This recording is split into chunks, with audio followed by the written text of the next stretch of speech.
امریکہ کی ایران پر 7ویں رات بھی بمباری اور مزگان میں 3 ایرانی شہید جبکہ 8 زخمی۔ گزشتہ روز کے شہید 8 شہریوں کی تصاویر جاری۔ ایران کا بھی جوابی وار۔ کویت اور اردن میں امریکی تنصیبات نشانہ، کئی امریکی فوجی زخمی۔ بشہر میں ایک امریکی MQ-9 ڈرون بھی مار گرایا۔ اسرائیل اور اسپین کے تعلقات گزشتہ کئی ماہ سے شدید تناؤ کا شکار۔ اسرائیلی وزیراعظم کا ہسپانوی حکومت کو دھمکی کے بعد کشیدگی میں مزید اضافہ۔ نتن یاہو کا کہنا ہے کہ جو ممالک اسرائیل کے خلاف سفارتی جنگ کریں گے انہیں اس کی فوری قیمت چکانا پڑے گی۔ پیٹرول کی نئی قیمت 316 روپے 15 پیسے فی لیٹر مقرر۔ فی لیٹر قیمت میں 5 روپے 44 پیسے کا اضافہ۔ ڈیزل بھی 31 روپے 5 پیسے مہنگا، فی لیٹر 356 روپے 35 پیسے کا ہو گیا۔ 20 جولائی سے روزانہ کی بنیاد پر قیمتیں مقرر کی جائیں گی۔ ڈونلڈ ٹرمپ اسی ہفتے ایران پر بڑے حملوں کی منصوبہ بندی میں مصروف۔ ایرانی حکومت کے بنیادی ڈھانچے، جوہری تنصیبات اور دیگر اہم اہداف پر بھی حملے کا حکم دیے جانے کا خدشہ۔ طیاروں کو ایندھن فراہم کرنے والے مزید درجنوں طیارے اسرائیل آ رہے ہیں، غیر ملکی میڈیا رپورٹ میں دعویٰ۔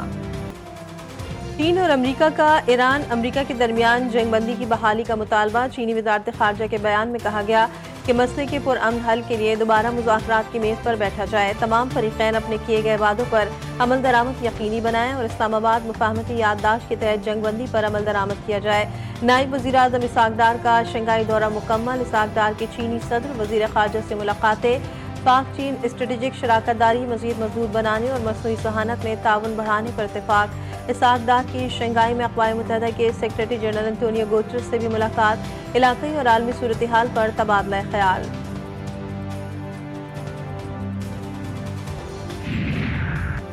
اسکولوں، اسپتالوں اور رہائشی علاقوں کو نشانہ بنانا امریکہ کی مایوسی کا ثبوت۔ دشمن جان لے، بے گناہوں کا خون بہائے جانے کو ہرگز نظر انداز نہیں کریں گے۔ ایرانی پارلیمنٹ کی قومی سلامتی کمیٹی کے سربراہ ابراہیم عزیزی کا امریکہ کو واضح پیغام۔ کہا ایران 12 روزہ جنگ اور جنگ رمضان میں فتح یاب ہوا۔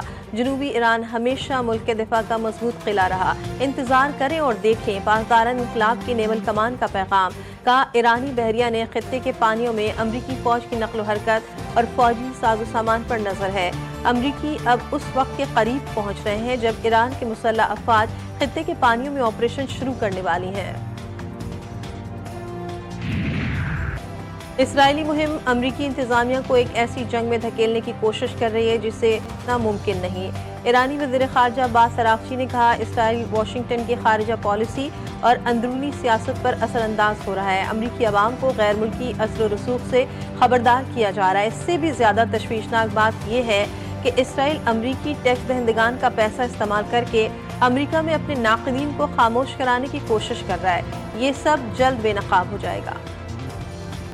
اوگرا آج سے روزانہ پیٹرولیم مصنوعات کی قیمتوں کا تعین کرے گی۔ یومیہ بنیاد پر عالمی منڈی کو مد نظر رکھ کر قیمتوں کا تعین کیا جائے گا۔ وفاقی وزیر پیٹرولیم علی پرویز ملک نے کہا خطے میں پھر جنگ ہوتی ہوئی نظر آ رہی ہے۔ عالمی منڈی میں ڈیزل کی قیمت 110 سے بڑھ کر $140 ہو چکی ہے۔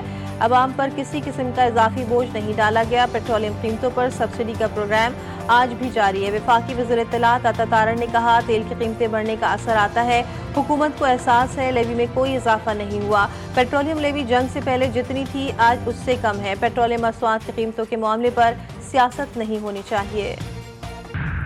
پیٹرول پمپ مالکان کی پیٹرولیم مصنوعات کی قیمتیں روز طے کرنے کی پالیسی مسترد۔ چیئرمین آل پاکستان پیٹرول پمپ اونرز ایسوسی ایشن نعمان علی بٹ نے کہا حکومت کی مجوزہ petroleum price D regulation policy مسترد کرتے ہیں۔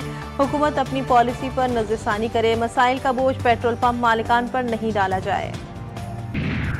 کالعدم جوائنٹ ایکشن کمیٹی کے شرپسندوں کا سابق وزیر اعظم آزاد کشمیر تنویر الیاس کے قافلے پر حملہ، فائرنگ سے سیکیورٹی گارڈ جاں بحق، متعدد افراد زخمی۔ قافلے پر فائرنگ ڈالکوٹ کے مقام پر کی گئی، فائرنگ سے کئی گاڑیوں کے شیشے ٹوٹ گئے۔ سردار تنویر الیاس خان قافلے کے ہمراہ 2 روزہ دورے پر راولہ کوٹ جا رہے تھے۔ اینڈی برنہم برطانیہ کے نئے وزیر اعظم ہوں گے۔ برطانوی لیبر پارٹی کے بلا مقابلہ لیڈر منتخب 20 جولائی کو وزارت عظمیٰ کا عہدہ سنبھالیں گے۔ موجودہ وزیر اعظم سر کیئر سٹارمر پیر کو بادشاہ چارلس کو اپنا استعفیٰ پیش کریں گے۔ اینڈی برنہم کا کہنا ہے کہ سیاسی تناؤ کم کرنے کی کوشش کروں گا۔ کیئر سٹارمر کی قیادت میں ہم نے بدترین شکست سے شاندار فتح تک سفر کیا۔ لیبر پارٹی کو مزید بلندیوں پر لے جانے کے لیے تیار ہوں۔ کابینہ میں لیبر پارٹی کے تمام حصوں کو نمائندگی دی جائے گی۔